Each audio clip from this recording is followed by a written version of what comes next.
Assalamualaikum dan salam sejahtera. Welcome back gang, welcome back to my channel. Alright gang, seperti biasa setiap hari Khamis malam Jumaat kita akan berkongsi kisah-kisah seram. So, kisah seram pada minggu ini aku akan ceritakan kisah seram yang disampaikan, yang diceritakan oleh salah seorang subscriber aku melalui DM Instagram. So, apa yang diceritakan ialah dia ternampak makhluk yang bernama Langsui. Alright gang, aku ringkaskan cerita. Cerita ni berlaku di Perlis lebih kurang 10 tahun yang lepas. Kejadian ni berlaku sewaktu kejadian ribut di Perlis. Pada 10 tahun yang lepas, ada satu kejadian bencana alam lah, bencana ribut daerah yang lebih tepat sekali di daerah Kuala Perlis. So, apabila bencana ni berlaku, semua penduduk di salah satu daerah kawasan Kuala Perlis tu dipindahkan ke Dewan Sekolah sebab kemusnahan yang dialami lah, kemusnahan rumah diorang.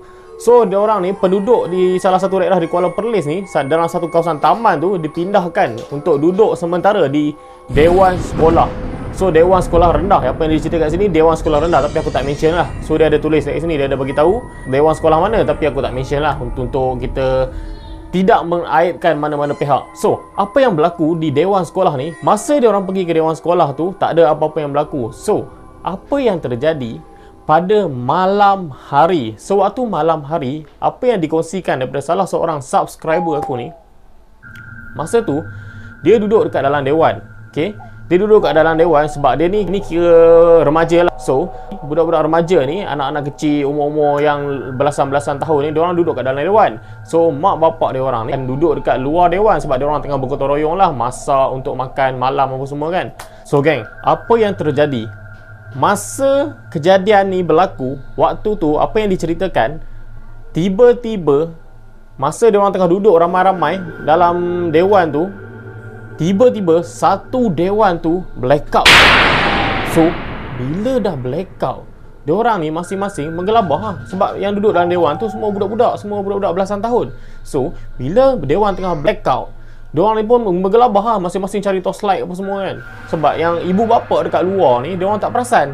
Sebab diorang duduk kat luar lebih kurang jauh juga lah, 50 meter daripada dewan sekolah tu. Sebab diorang masak dekat bawah bahagian kantin sekolah kan. So, budak-budak ni yang ada dekat dalam dewan ni tengah blackout. So, diorang ni tengah jadi kucak-kacir dalam dewan. Lepas tu, subscriber aku ni pula cari torchlight. So, dia cari torchlight. Dia cari torchlight, dia jumpa torchlight. Lepas tu dia suluh lah, dia suluh. Lepas tu yang mana yang kawan-kawan yang lain yang ada dalam dewan tu pun cari torchlight, dia orang pun suluh nak keluar dari dewan.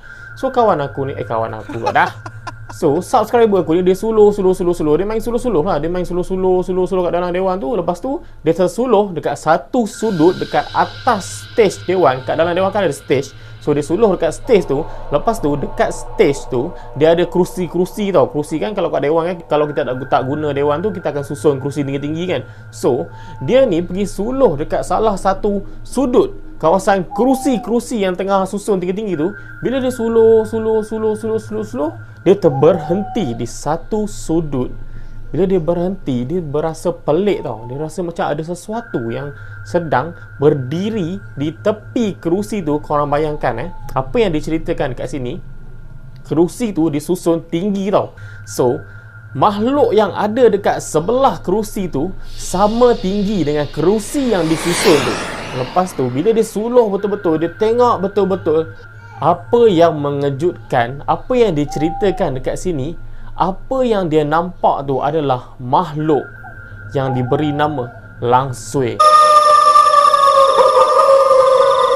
So geng, lepas dia ternampak je makhluk tu dekat tepi kerusi tu, memang sangat-sangat jelas dengan dia punya tubuh badan, bentuk badan dia dengan rambut dia. Korang bayangkan susun kerusi tinggi. So makhluk tu punya tinggi. Lepas tu dengan kusut kasai rambutnya terheret sampai ke lantai. Bila dia nampak je benda tu, terus dia terlepas dia punya torchlight tu, terus dia menempik, dia berlari keluar daripada dewan tu kan. Bila dia berlari keluar, yang budak-budak yang lain yang ada dalam dewan ni pun kalang kabut lah. Diorang terkejut, diorang apa-apa lagi berteriak lah, berlari, masing-masing berlari, berebut nak keluar daripada dewan tu. So bila semua dah keluar daripada dewan tu, masing-masing pergi bagi tahu kat mak ayah.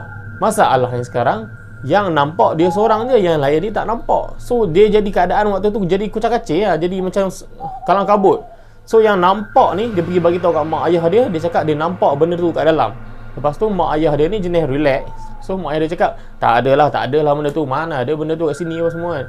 So yang dia ni pula frust kan, sebab tak percaya kan. Tapi masalah keadaan dah kucak kecil. Dekat dalam dewan tu dah tak ada orang, kosong, dengan keadaan blackout. Lepas tu adalah seorang ustaz ni dekat sekolah ni lah.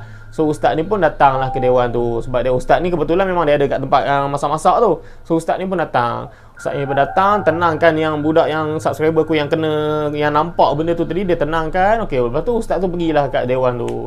Ustaz tu pergi kat dewan tu, dia duduk kat depan pintu tu, dia baca. Lepas tu dia tampar pintu dewan. Dia tampar pintu dewan tu, dia masuk dalam dewan tu, dia buka balik lampu. Alhamdulillah lampu menyala. So geng, cerita ni memang ringkas. Tapi kalau korang sendiri yang ada dekat tempat tu, apa perasaan korang? Lagi satu, dia cerita dekat aku. Dia cakap nak dijadikan cerita, memang betul benda tu wujud dekat sekolah tu dah lama. Ada satu video viral, pengawal keselamatan sekolah tu sendiri merakamkan kelibat langsui yang berterbangan di atas dewan dan juga di dalam dewan tu. Tapi aku punyalah cari tak jumpa. Aku minta juga dekat dia, ada tak video tu? Dia cakap benda ni dah lama, dah viral lama. So dia pun tak jumpa. Tapi benda tu memang betul. So dia ada hantar voice dekat aku. Aku share lah kat korang voice dia sekali Kejadian ni memang betul bang. Saya cerita kat abang, kalau kita pulang lah kat abang kalau nak percaya ke doan. Tapi memang betul-betul terjadi kat atas diri saya. Dan memang sangat-sangat menakutkan bagi saya bang. Tolong abang, kalau abang ada masa, abang ketengahkan lah cerita saya ni. Sumpah lillah bang, memang betul cerita saya ni bang. Begitulah cerita dia. So memang cerita dia agak ringkas tapi padat. Bagi aku memang sangat-sangat menyeramkan kalau kita sendiri yang berada di tempat tu. Alright guys, itu saja untuk kisah seram pada kali ini. Terima kasih kerana support channel ni. Thank you so much. Kalau korang ada kisah-kisah seram, korang boleh DM aku dekat Instagram. Korang boleh DM, korang boleh ceritakan apa pengalaman seram korang. Kita jumpa lagi untuk minggu depan dalam kisah seram malam Jumaat. Ingat, ia wujud dan ia sentiasa berada di sekeliling kita. Assalamualaikum. Kisah seram malam Jumaat.